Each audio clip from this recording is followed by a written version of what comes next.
Friends BJP party अंटेने कि BJP एक गुंडों की पार्टी है, अनपढ़ गुंडों की पार्टी है। वो सिर्फ गुंडागर्दी करते हैं और पेट्रनेज देते చదువులేని చదువురాని గుండాల పార్టీ అని చెప్పిన ఈ రాఘవ చెడ్డ నిన్న కాక మొన్న ఈ ఆమ్ ఆద్మీ పార్టీలో నుంచి బీజేపీ పార్టీలో చేరిపోయాడు.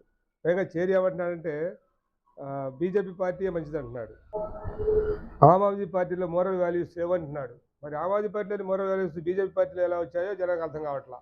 పైగా మొన్నటి వరకు ఇతగాడు రాజ్యసభలో ప్రజా సమస్యల్ని లేవనెత్తి ఈ రోమింగ్ కాల్స్ మీద, ఇన్కమింగ్ కాల్స్ మీద, ఫ్లైట్ ఛార్జీల మీద, రైల్వే ఛార్జీల మీద ప్రతి విషయంలోనూ ప్రజల తరపు నుండి ప్రజల గొంతుకలాగా మాట్లాడిన ఈ రాఘవ చెడ్డ తెల్లవారేసరికి అంటే ప్రజల్లో ఎంత హైక్గా ఊపు బాగా భూమి తెచ్చుకున్నాడంటే ప్రధానమంత్రిగా మోడీ గారి కంటే ఈయన బాగుంటాడు అని ప్రజల్లో మనసులోకి వచ్చినట్టు సోషల్ మీడియాని షేర్ చేసేసాడు. కానీ ఈరోజు ఏం జరిగిందంటే ఈ దేశ ప్రజల చెవులో పూలు పెట్టి నేను చెప్పిందంతా అబద్ధమే, నేను కూడా అందరిలాంటి వాడిని అని ప్రజలకు అర్థమయ్యేటట్టు చేసి బీజేపీ పార్టీలో జాయిన్ అయిపోయి ఇప్పుడు ఈ బీజేపీ పార్టీ చాలా మంచిదని చెప్తా ఉన్నాడు.